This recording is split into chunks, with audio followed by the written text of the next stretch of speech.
You ever wonder who gave the president the right to just sign things into law? Like, when did that even start? Because that wasn't supposed to be a part of American democracy. Presidents were meant to enforce laws, not create them. But that changed the second they realized the Constitution left a gap big enough to crawl through. When the Constitution was written, it gave the president something vague. The executive powers shall be vested in the President of the United States. It never said how that power should be used, and it never mentioned executive orders. So George Washington set the tone. In 1789, he issued short instruction to his department heads, basically a memo, and no one blinked. Then John Adams used one, and Jefferson did too.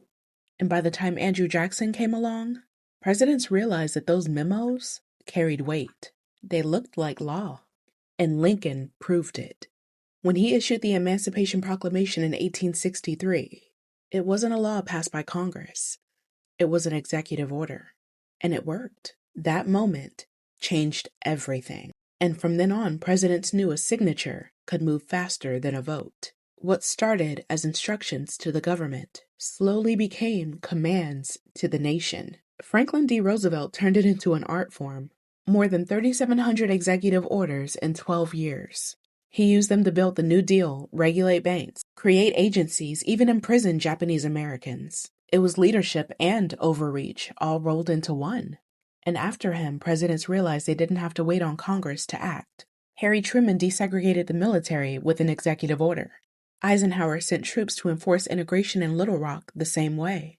And after that, presidents used executive orders whenever the system tried to slow them down.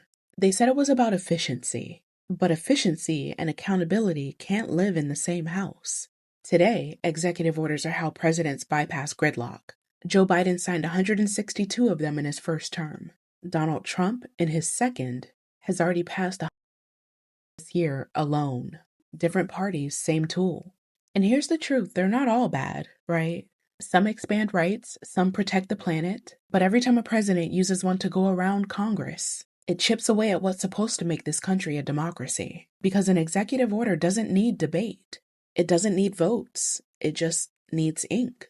That's how it started. One memo from Washington. And now, it's how presidents rule. Not by persuasion, by pen.